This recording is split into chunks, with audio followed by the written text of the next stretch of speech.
നമസ്തേ, mentor പ്രേംലാലിലേക്ക് സ്വാഗതം. നമ്മുടെ challenge നടന്നുകൊണ്ടിരിക്കുകയാണ്. ചലഞ്ച് ഡ്രോപ്പ് ചെയ്യരുത്. റെസിസ്റ്റൻസിൻ്റെ സമയമാണ്. 7 ദിവസം മുതൽ 10 ദിവസം വരെ എത്തുമ്പോൾ റെസിസ്റ്റൻസ് ഉണ്ടാവും. അതുകൊണ്ട് വളരെ കരുതിയിരിക്കുക. ഈ 21 ദിവസം വളരെ നിർണായകമാണ്. ഏറ്റെടുത്ത് എല്ലാവരും കൊഴിഞ്ഞു പോവാതെ അത് പ്രൊട്ടക്റ്റ് ചെയ്യുക. കൊഴിഞ്ഞു പോക്കുണ്ടാവും, സ്വാഭാവികമാണ്. കാരണം അതുകൊണ്ടാണ് ഈ മാറ്റം അംഗീകരിക്കാൻ പറ്റാത്തത് കൊണ്ടാണ് പലരും ജീവിതത്തിൽ തെറ്റിപ്പോകുന്നത്, പിടിച്ചിരിക്കാൻ പറ്റാതെ വരുന്നത്. അപ്പോൾ അവിടെ നിങ്ങളെ സഹായിക്കാൻ പറ്റിയ ഒരു 3-4 കാര്യങ്ങൾ ഞാൻ ഇന്ന് പറയാം. അത് കഥകളുടെ സപ്പോർട്ടോട് പറയാം. ഞാൻ ഏറ്റവും ആദ്യം, ഞാൻ മാത്രമല്ല, അത്യാവശ്യം ഈ പോസിറ്റീവ് ചിന്താഗതിയിലേക്ക് കടക്കുന്ന ഓരോരുത്തരും പോസിറ്റീവ് പുസ്തകങ്ങളെ സമീപിക്കുമ്പോൾ ഏറ്റവും ആദ്യം മിക്കവാറും എല്ലാവരും വായിക്കുന്ന ഒരു പുസ്തകമാണ് ശിവ് ഖേരയുടെ യു ക്യാൻ വിൻ എന്ന പുസ്തകം. ഇപ്പോൾ അത് മലയാളത്തിൽ ഇറങ്ങുന്നുണ്ട്. നിങ്ങൾക്കും വിജയിക്കാവുന്ന പേരിൽ മലയാളത്തിൽ ഇറങ്ങുന്നുണ്ട്. നിങ്ങളൊന്ന് മേടിച്ച് വായിക്കുന്നത് നല്ലതായിരിക്കും. അപ്പോൾ അവിടെ നമ്മുടെ പേഴ്സണാലിറ്റിയെ ഫോം ചെയ്യുന്നതിൽ നമ്മളെ സഹായിക്കുന്ന കുറേ അധികം കാര്യങ്ങൾ പറയുന്നുണ്ട്. എനിക്ക് വളരെ ഇഷ്ടപ്പെട്ടൊരു 4 പോയിൻറ്റുകൾ ഇപ്പോൾ നിങ്ങളോട് ഞാൻ എന്ത് ചെയ്യാം, പങ്കുവയ്ക്കാം. ഒന്നാമത്തെ ഒരു പോയിൻ്റ് എന്ന് പറയുന്നത് അക്സെപ്റ്റ് ദ റെസ്പോൺസിബിലിറ്റി, ഉത്തരവാദിത്തമായിട്ട് എടുക്കുക. ഇപ്പോൾ നമ്മൾ ചലഞ്ച് കിടക്കുന്നു അല്ലേ, ഈ ചലഞ്ചിൻ്റെ ഉത്തരവാദിത്വം ആരാണ് ഏറ്റെടുക്കേണ്ടത്? ചലഞ്ചിനെക്കുറിച്ച് അറിയാത്തവർ കഴിഞ്ഞ എപ്പിസോഡൊന്ന് കണ്ടു കഴിഞ്ഞാൽ നമ്മുടെ 66 ഡേയ്സ് ചലഞ്ചിനെക്കുറിച്ച് അതിലെ ഇൻഫർമേഷൻസ് കിട്ടും. ഒപ്പം നമ്മുടെ ഹാപ്പിനെസ് ക്ലബിനെക്കുറിച്ച് കിട്ടും. നിങ്ങൾക്ക് ഈ ചലഞ്ചിനോടൊപ്പം തന്നെ ഞങ്ങളുടെ കമ്മ്യൂണിറ്റിയുടെ ഭാഗമായി ഇത് പങ്കെടുക്കുന്നതിനെക്കുറിച്ചുള്ള ഇൻഫർമേഷൻസൊക്കെ കിട്ടും. ബാക്ക് ടു നമ്മുടെ സബ്ജക്റ്റിലേക്ക് വരാം. ആക്സെപ്റ്റ് ദ റെസ്പോൺസിബിലിറ്റി, ഉത്തരവാദിത്വം ഏറ്റെടുക്കുക. നമ്മുടെ ലൈഫിൻ്റെ ഉത്തരവാദിത്വം നമുക്ക് തന്നെയാണ്. ഞാൻ കൂടുതൽ അതിനെക്കുറിച്ച് പറയേണ്ട ആവശ്യമൊന്നുമില്ല. പക്ഷേ പലപ്പോഴും പലരും എന്തുകൊണ്ട് ഉദ്ദേശിച്ച രീതിയിൽ വളരില്ല എന്ന് ചോദിച്ചു കഴിഞ്ഞാൽ പലരും സാഹചര്യങ്ങളെ കുറ്റം പറയും. കൊറോണയെ നമ്മൾ എത്ര നാളെ കുറ്റം പറയണം അല്ലേ? ചിലർ ഫാമിലിയെ കുറ്റം പറയും, അല്ലെങ്കിൽ ജനിച്ചു പോയ വീട് അതായിപ്പോയി, പാവപ്പെട്ടവൻ്റെ മകനായി ജനിച്ചു, ഇന്ന തറവാട്ടിൽ ജനിച്ചു, ഇങ്ങനെ പല കാര്യങ്ങളും നമ്മൾ പുറത്തേക്ക് നോക്കി പറയും. സമ്പത്തില്ലായിരുന്നു, വിദ്യാഭ്യാസം കറക്റ്റായിട്ട് കിട്ടിയില്ല, അങ്ങനെ നമുക്ക് പറയാൻ ഒരുപാടുണ്ട്. പക്ഷേ 80% തടസ്സവും കിടക്കുന്നത് ഈ പറയുന്ന പുറത്തെ കാര്യങ്ങളിലല്ല, അകത്തെ കാര്യങ്ങളിലാണ്. നാം നമ്മുടെ ജീവിതത്തിൽ ഉത്തരവാദിത്തം എടുക്കണം. പലപ്പോഴും ഇതെല്ലാം നമ്മുടെ പരാജയമൊക്കെ നമ്മൾ മറ്റുള്ളവൻ്റെ ഈ തലയിൽ കെട്ടിവെക്കുകയാണ് പതിവ്. ഒരു രസകരമായ കഥ. ഒരു കുട്ടി വിളിച്ച് പറയണം, അമ്മ ഉണ്ണി ജനലിൻ്റെ ചില്ല് പൊട്ടിച്ചു. അപ്പോൾ അമ്മയ്ക്ക് ദേഷ്യം വന്നു. ഉണ്ണിയെ തല്ലാനുള്ള ഇതൊക്കെ ആയിട്ട് വടിയൊക്കെ ആയിട്ട് വരുവാണ്. അപ്പോൾ ഉണ്ണിയുടെ ചേട്ടനോട് ചോദിക്കുകയാണ്, എങ്ങനെയാണ് അവൻ ആ ചില്ല് പൊട്ടിച്ചത്, എന്തുകൊണ്ടാണ് പൊട്ടിച്ചത്? അതെന്താണെന്ന് വെച്ച് കഴിഞ്ഞാൽ ഞാൻ അവനിട്ട് കല്ലുകൊണ്ട് എറിഞ്ഞപ്പോൾ അവൻ ഒഴിഞ്ഞു മാറി, ചില്ല് പൊട്ടി. നോക്കൂ, കുറ്റം മറ്റുള്ളവൻ്റെ തലയിൽ വെച്ച് കൊടുക്കുന്നത് കണ്ടോ? പലപ്പോഴും പലരുടെയും പരാജയം ഇങ്ങനെ തന്നെയാണ്. നാം മറ്റ് സംഭവങ്ങളുടെ മുകളിലേക്ക് നമ്മുടെ പരാജയത്തെ വെച്ച് കൊടുക്കുന്നു. നാം ഭയങ്കര സേഫായിട്ട് നല്ല വെള്ളം ചമഞ്ഞ് ഞാനെന്ന് പറഞ്ഞില്ലേ രാമനാരായണ എന്ന മട്ടിലിരിക്കണു, എന്നിട്ട് എന്തിനോ വേണ്ടി കാത്തിരിക്കുന്നു. No, accept the responsibility. ഇനി നിങ്ങളുടെ വ്യക്തിത്വത്തിൻ്റെ ഭാഗമായി കൂട്ടേണ്ട രണ്ടാമത്തൊരു കാര്യമാണ് പരിഗണനാ മനോഭാവം. മറ്റൊരാളെ പരിഗണിക്കാൻ പറ്റുന്ന സാധനം. നോക്കൂ, സഹതാപം അല്ല വേണ്ടത്. സഹതാപം കൊണ്ട് കാര്യമില്ല. നിങ്ങൾക്ക് ഒരുവൻ്റെ സങ്കടത്തെ നിങ്ങളുടെ ഇതുമായിട്ട് മെർജ് ചെയ്ത് പോകാൻ പറ്റണം. തന്മയീഭാവം എന്ന് പറയുന്ന സാധനം ഉണ്ടാവും. അതാണ് നമുക്ക് വേണ്ടത്. അല്ലാതെ നമ്മൾ ഓരോരുത്തർക്ക് സഹതപിച്ചു, പരിതപിച്ചു, കുറേ കരഞ്ഞു, നോ, നത്തിങ് വിൽ ഹാപ്പൻ. ഒരു കഥ കൂടി പറയാം.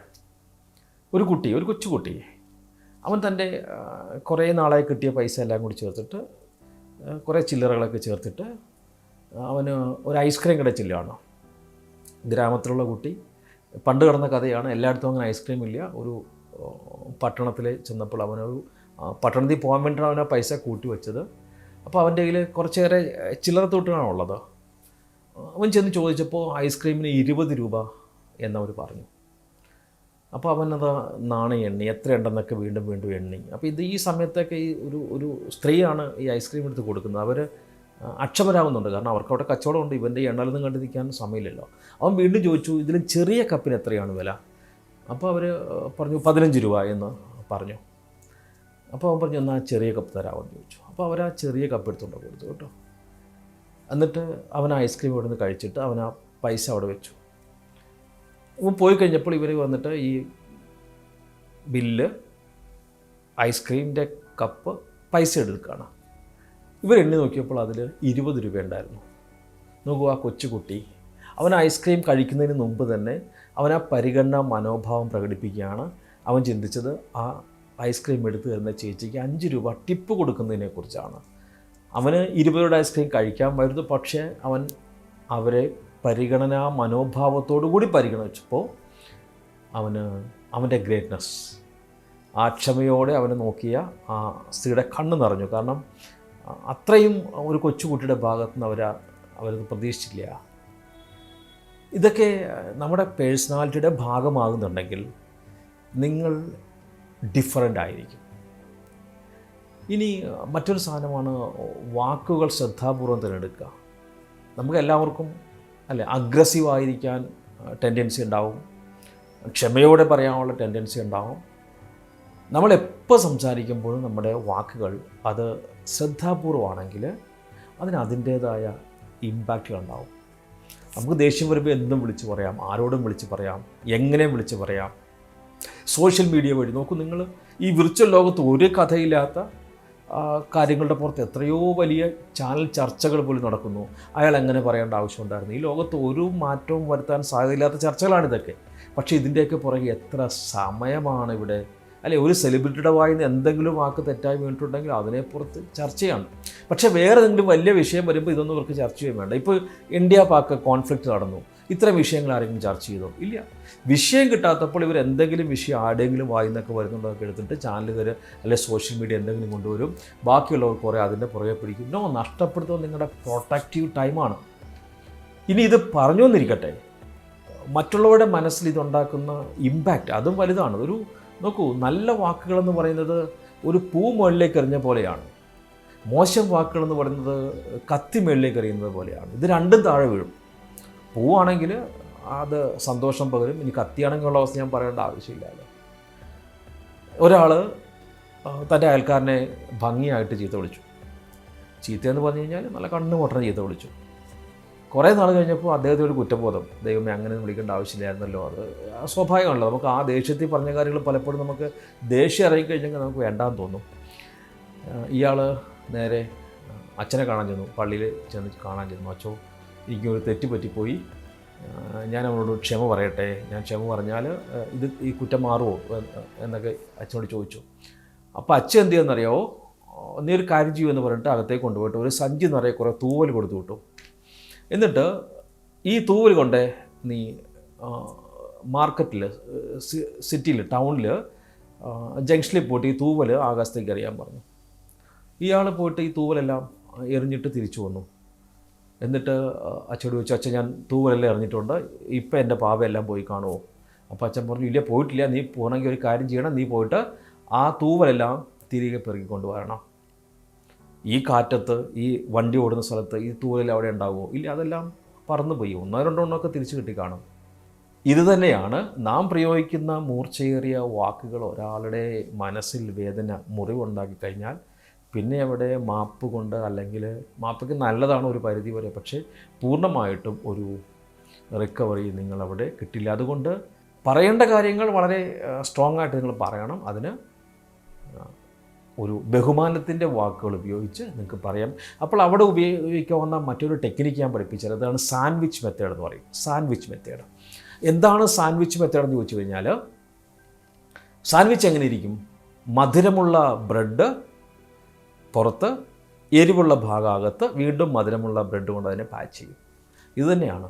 നിങ്ങൾക്ക് ഒരു വിമർശനം ഉന്നയിക്കണമെങ്കിൽ ആദ്യം നിങ്ങൾ എന്ത് ചെയ്യുക?